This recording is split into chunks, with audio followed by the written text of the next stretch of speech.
Uma revelação extraordinária. Palestra Neville Goddard, 6 de junho de 1969.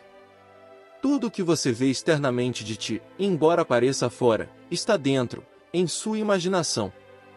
Assim como o homem pensa em seu coração, assim ele é. Provérbios 23, versículo 7. Assumir a sensação do desejo realizado e dormir com ela, é o caminho correto para a manifestação de qualquer desejo.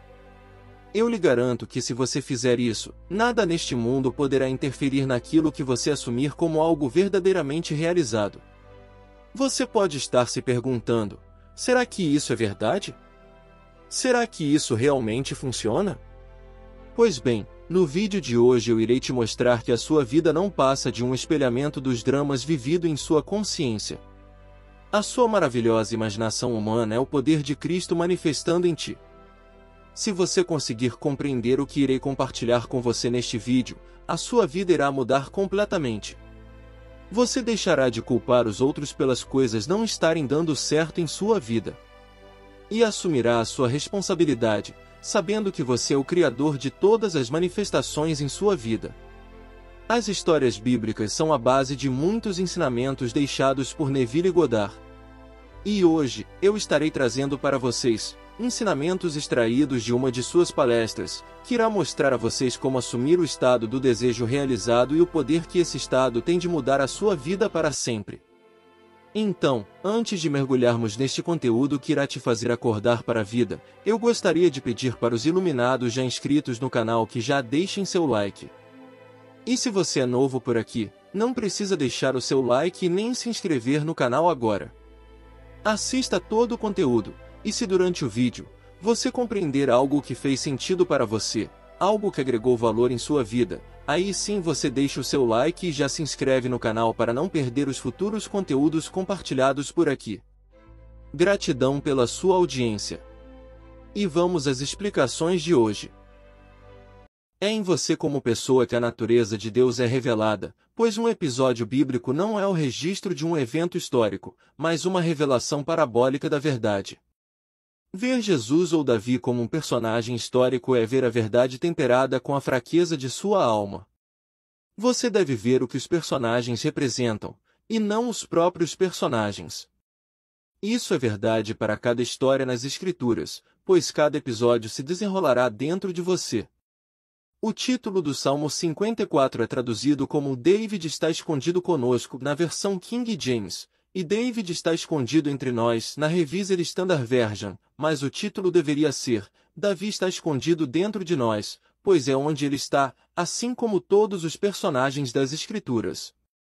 Quando digo, com Blake, tudo o que você vê, embora pareça fora, está dentro, em sua imaginação, da qual este mundo mortal é apenas uma sombra, quero dizer isso literalmente, pois o drama da vida se desenrola de dentro. Os personagens Jesus, Davi, Abraão e Moisés são apenas personificações de estados eternos, que você encontrará individualmente ao se mover em direção ao despertar final de ser o próprio Deus. Em seu poema, Saul Robert Browning conta a história registrada no capítulo 16 do livro de 1 Samuel, de como Davi curou Saul dos espíritos malignos que o Senhor havia enviado sobre ele. Não veja Saul como homem, mas como humanidade. É o ser humano a que se refere o capítulo 4 do livro de Daniel, e o grande vigia disse: cortai a árvore, cortai-lhe os ramos, espalhai-lhe as folhas e os frutos, mas deixai o toco. A árvore torna-se personificada como: seja regado com o orvalho do céu, e deixe-o mover-se com os animais da terra. Tire dele a mente do homem e dê a ele a mente de uma besta. Passem sobre ele 7 tempos até que saiba que o Altíssimo tem domínio sobre o reino dos homens e o dá a quem quer, até ao mais humilde dos homens. Saul personifica a mente da besta, pois Saul enlouqueceu, ele era violento e não conseguia se lembrar quem ele era. Então Davi aparece e o cura de sua insanidade contando-lhe sobre a vinda do Messias, dizendo: ó Saulo, será um rosto como o meu que te receberá, um homem como eu. Amarás e serás amado para sempre, uma mão como esta abrirá as portas de uma nova vida para ti. Veja o Cristo de pé. Você pode pensar que este é um episódio nas páginas da história, mas é um drama que acontecerá em você. Como um ser insano que procura um salvador externo, um dia você encontrará David, aquele que nunca andou na face da terra. E salve-se!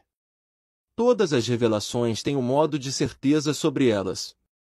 Quando Davi estiver diante de você, você que estava louco apenas um momento antes, tendo esquecido quem você é, se lembrará. Então, como Saul, você verá o verdadeiro relacionamento entre você e seu filho e a revelação de quem você realmente é. Então você, que antes era Saulo, se tornará Paulo e dirá, de agora em diante, não considero ninguém do ponto de vista humano, embora uma vez tenha considerado Cristo do ponto de vista humano, não o considero mais assim. Paulo foi treinado para acreditar em um passado histórico externo de Israel. Para ele, Davi era o rei dos reis. Mas quando Deus revelou seu filho nele, Paulo afirmou que não via ninguém como carne e sangue.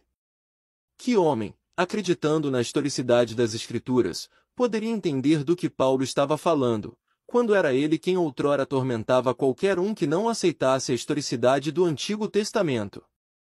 Mas, ao discutir o Messias, Paulo confessou que não podia mais acreditar em nenhum personagem histórico do Antigo Testamento. O Novo, é claro, ainda não havia sido escrito. Por revelação, Paulo sabia quem era o Messias e quem era o Senhor. Vendo a si mesmo como Senhor, aquele que o mundo acredita ser Jesus, Paulo sabia que o que o mundo acreditava ser um rei poderoso era seu filho unigênito que nunca foi de carne e osso. Ver Jesus, Abraão, Moisés, Jacó, ou qualquer um dos personagens das Escrituras como homens de carne e osso externos a si mesmo nas páginas da história, é ver a verdade temperada com a fraqueza da sua alma, porque até que a revelação aconteça lugar, você é incapaz de suportar a força da luz da revelação. Não há nada mais difícil do que abrir mão de uma ideia fixa, principalmente no que diz respeito à religião ou à política. Nascido em um determinado grupo religioso, sua mãe ensinou a você o que foi ensinado por sua mãe. A escola e a igreja que você frequenta confirmam as palavras de sua mãe e você acredita que os personagens das Escrituras viveram no tempo e no espaço e deixaram um registro de sua existência física. Quando não é nada disso. Todas essas são revelações de um drama eterno que está em você, pois seu verdadeiro ser é sua própria imaginação humana maravilhosa. Muitas vezes me perguntam se acredito que existiu um homem chamado Jesus, e sempre respondo, não. Eu acreditei, mas não acredito mais na historicidade de nenhum personagem da Escritura, pois os encontro como estados personificados. Entrei no estado final, que é Jesus, e nesse estado me foi revelado que eu sou Jesus e Cristo é meu Filho. Cristo, meu poder criativo e sabedoria, é aquele que foi ungido com o óleo da alegria e chamado Davi. Foi no Espírito que Davi chamou Jesus de Pai. Ele não faz isso em carne, pois, se você tomar os eventos cronologicamente, verá que eles estão separados no tempo por 1000 anos. E eu lhe digo que a história é contemporânea. Não é algo do passado. O Senhor Jesus está com você agora neste exato momento, pois Ele é o seu próprio ser, a sua realidade. Somos informados de que Ele é um Pai no capítulo 17 de João, como, Pai Santo, guarda-os em teu nome que me deste, para que sejam um, assim como nós somos um. O pai-filho é um relacionamento de ação interior.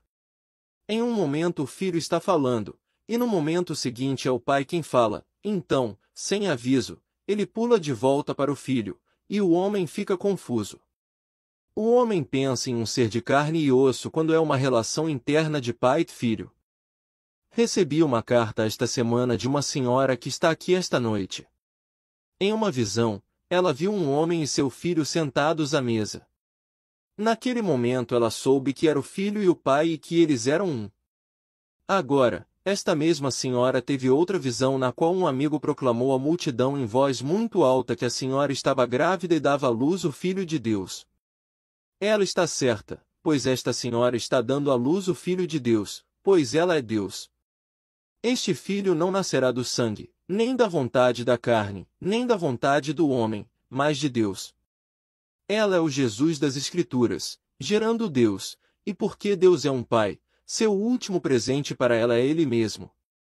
Se Deus é o Pai e Ele se dá a você, Ele lhe dá seu Filho para revelá-lo. Então Ele envia o Espírito de seu Filho ao seu coração, clamando, Pai. E se o Filho de Deus te chama de Pai, então você deve ser Deus. E se Deus Pai é o Senhor Jesus e Cristo é o seu ungido, então seu filho é Davi, pois ele é aquele que o Senhor ungiu e proclamou, Tu és meu filho, hoje te gerei.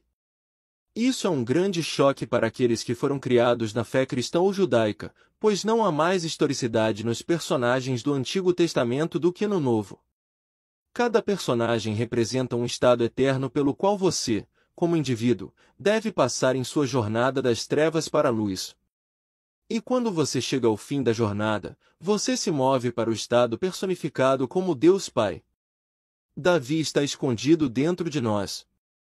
Isso nos é dito pelos Zifeus, da tribo de Judá. Se você ler as Escrituras corretamente, verá que o único filho de Jacó mencionado na genealogia de Jesus é Judá.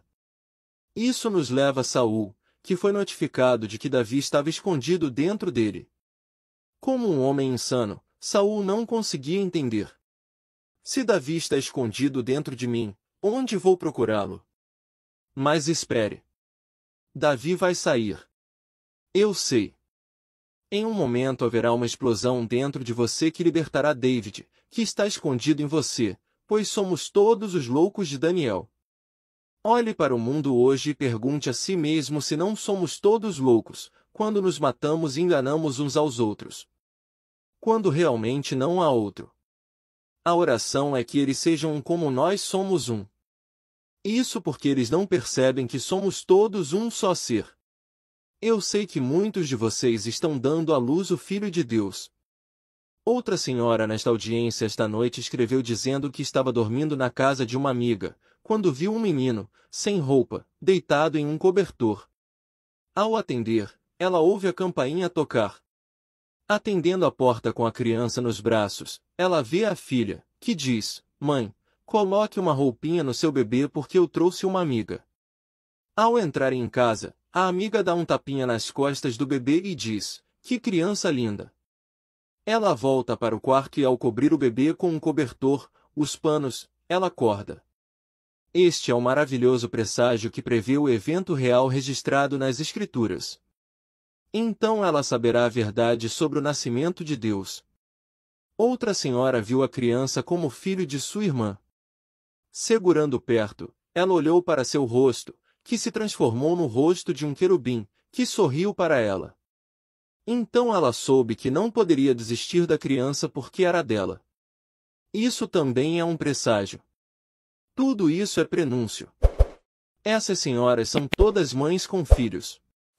A última senhora tem 5 filhos, no entanto, o filho de sua visão é espiritual, pois toda a Bíblia, do começo ao fim, é um documento sobrenatural e não um fato histórico como o homem foi levado a acreditar.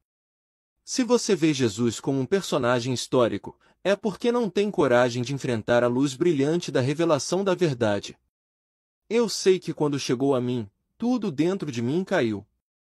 Dizem-nos que no final todos os edifícios cairão. Esses edifícios são as estruturas da mente pelas quais vivemos. A crença na historicidade de Jesus é uma construção, a crença na historicidade da Bíblia é um edifício. Exteriorizados como igrejas e catedrais, eles são lindos, mas todos cairão dentro de você em seus últimos dias. E de suas cinzas ressurgirá o que é permanente, pois a partir de então você não viverá de nenhuma crença externa. Você saberá que tudo se desenrola de dentro. Conta-se a história de que Judas iria a um jardim e daria um sinal indicando aquele que guardava o segredo. O sinal era um beijo. Você encontrará esta história no capítulo 14 do livro de Marcos. Ao lê-lo, você pode pensar que se trata de um episódio ocorrido em algum passado histórico, mas não é. É algo que você vai experimentar. Então você descobrirá que o drama é contemporâneo. Está conosco agora, pois tive essa experiência. Estou ensinando a palavra de Deus por experiência, portanto, sou a palavra que saiu. Eu o enviei de mim mesmo, vestindo-me de carne, pois o Verbo se fez carne e habita dentro. Quando tudo que a palavra implica se desenrolou em mim, contei minhas experiências a um grupo de 12 homens, e quando um partiu, eu sabia que ele iria revelar meu ensinamento. Então um homem bonito e maravilhoso entrou para cumprir o 14º capítulo de Marcos. Este é o sinal que vos dou. Aquele que vou beijar é o homem. Trate-o com gentileza, mas não o deixe ir, se é verdade não o largue, pois é a verdade que vou beijar. Aproximando-se de mim, o homem estende os braços em adoração, me abraça e me beija do lado esquerdo do pescoço. Agora, a palavra Judá significa louvar com os braços estendidos. Foi Judá quem me abraçou e beijou, cortou minha manga revelando o braço do Senhor, cumprindo assim as Escrituras. E quem acreditou em nosso relatório? A quem foi revelado o braço do Senhor? O braço é o símbolo do poder criativo de Deus. Isso é o que foi revelado em suas belas imagens. Aqui estava um belo homem, de cerca de 40 anos, gloriosamente vestido, cumprindo tudo que as Escrituras diziam que ele faria quando viesse.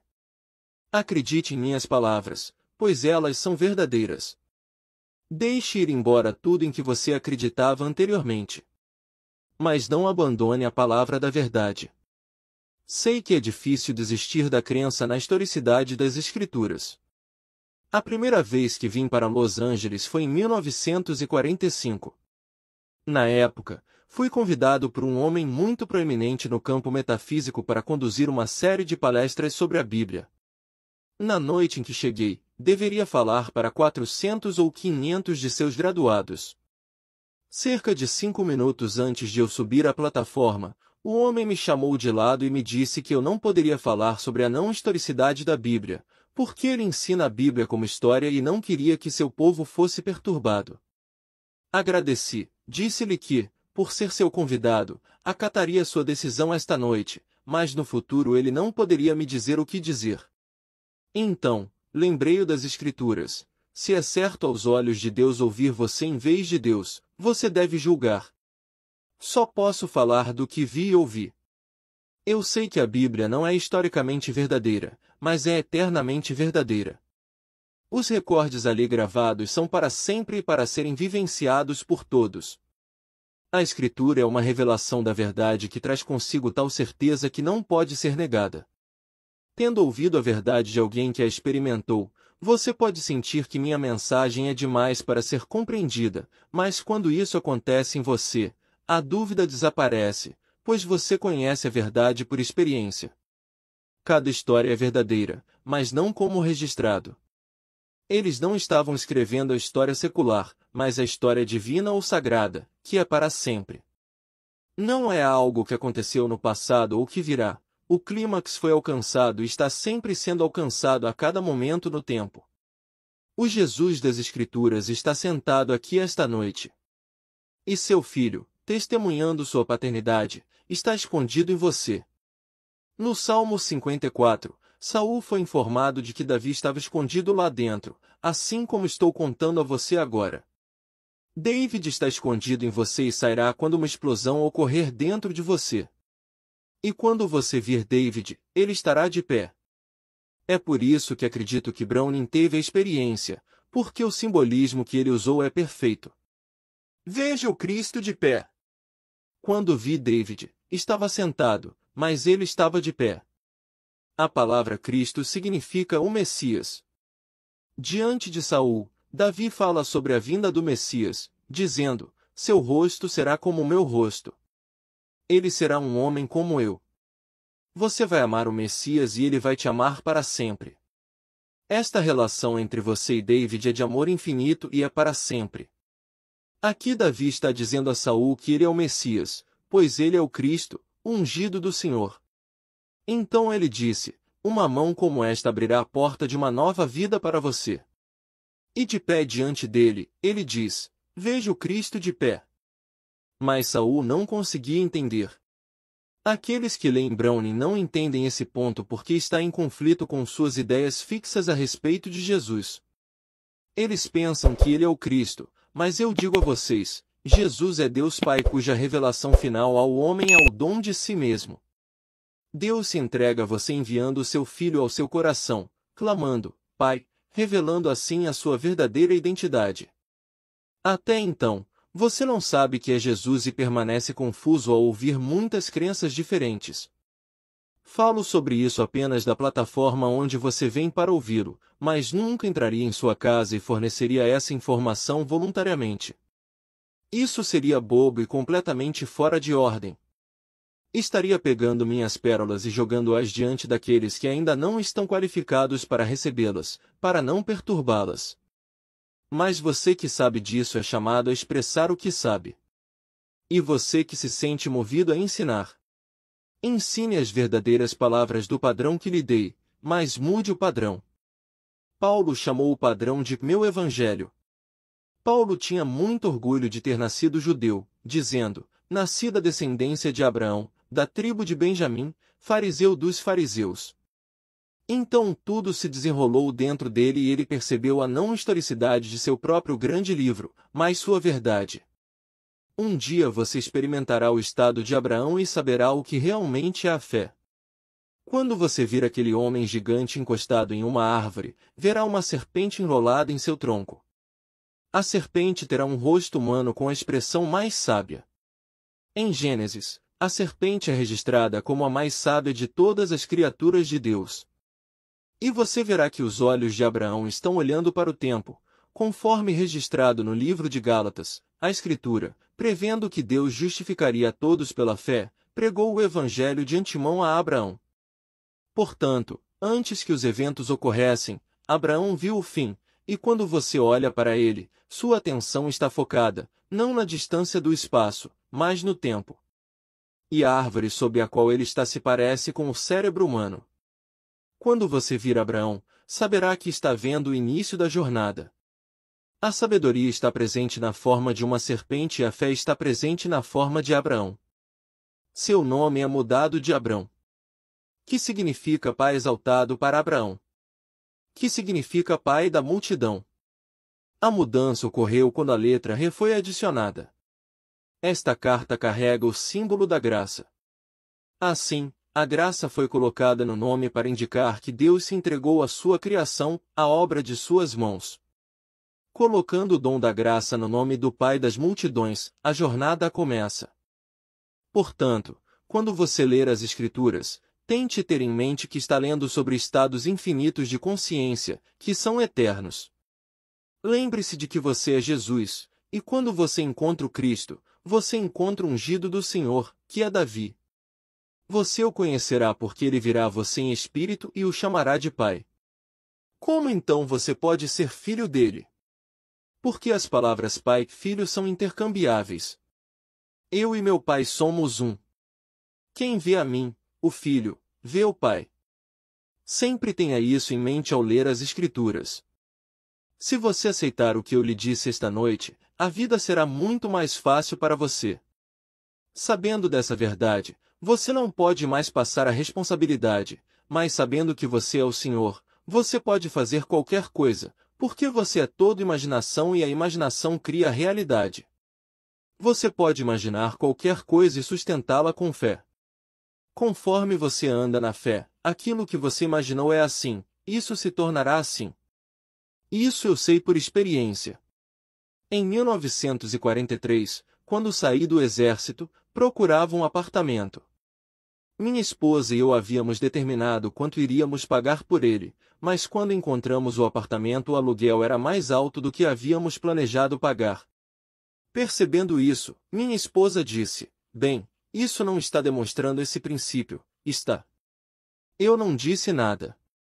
Eu simplesmente paguei os meses de setembro e outubro, mas quando fui pagar o aluguel de novembro o gerente disse, tenho um pedido de desculpas a você. Uma autoridade da cidade entrou e examinou meus livros. Ele descobriu que o apartamento que você tem foi alugado por menos. Então ele citou o novo valor do aluguel para mim, que era para o dólar o valor que eu originalmente havia escolhido pagar.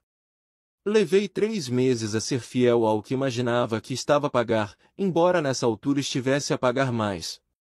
Mas eu me comprometi em minha imaginação, com o que eu iria pagar. Fui procurar, e por que ia pagar mais? Em seus olhos. Ele me deu todos os tipos de concessões que não teria feito se eu tivesse pago a ele o que o ex-inquilino fez. Antes de tudo, ele nos permitiu escolher o papel de parede, as cores e os quartos que queríamos pintar. Ele até construiu uma estante para mim que cobria uma parede inteira, para todos os meus livros. Ele fez tudo o que eu queria, mas se eu tivesse ido lá e pago o aluguel pelo valor que disse que pagaria, ele não teria construído a estante para mim, me dado o papel de parede ou pintado o apartamento inteiro de acordo com minhas especificações. Só então o aluguel foi reduzido ao valor que eu havia imaginado, e lá permanecemos quase 14 anos. Eu lhe digo, a imaginação não falhará se você for fiel. O que eu poderia dizer quando fui confrontado com a negação de minha suposição? Nada. Eu simplesmente não desistiria e, quando chegou a hora certa, minha suposição tornou-se um fato. Exorto-vos a definir o seu objetivo alto. Assuma a sensação de que foi alcançado e durma nessa sensação. Persista e eu prometo a você que nada neste mundo pode roubar o que você assumiu. Mas o mais importante é saber que o que está alojado dentro de você é o plano de redenção de Deus, e ele só se redime. Deus desceu ao mundo e se hospedou em você. Agora ele vai descobrir quem ele é, pois é em você como pessoa que a natureza de Deus é revelada. Chegamos ao fim do conteúdo de hoje. Espero que você tenha entendido a força poderosa que tem em assumir o estado do desejo realizado. Não se esqueça de inscrever-se no canal e deixar o seu like. Deixe registrado nos comentários que a partir de hoje, você se compromete a mudar a sua vida de dentro para fora, pois o poder de Deus habita dentro de vocês. Gostou deste conteúdo? Então não perca essa oportunidade e venha também conhecer as obras de Neville Goddard. Link do incrível livro O Despertar da Consciência, na descrição desse vídeo e no primeiro comentário fixado. Nunca se esqueçam que, o que vocês fazem de bom para alguém, o universo lhe devolve infinitamente mais. Gratidão pela sua audiência. Quer um conselho? Acorda, dá tempo.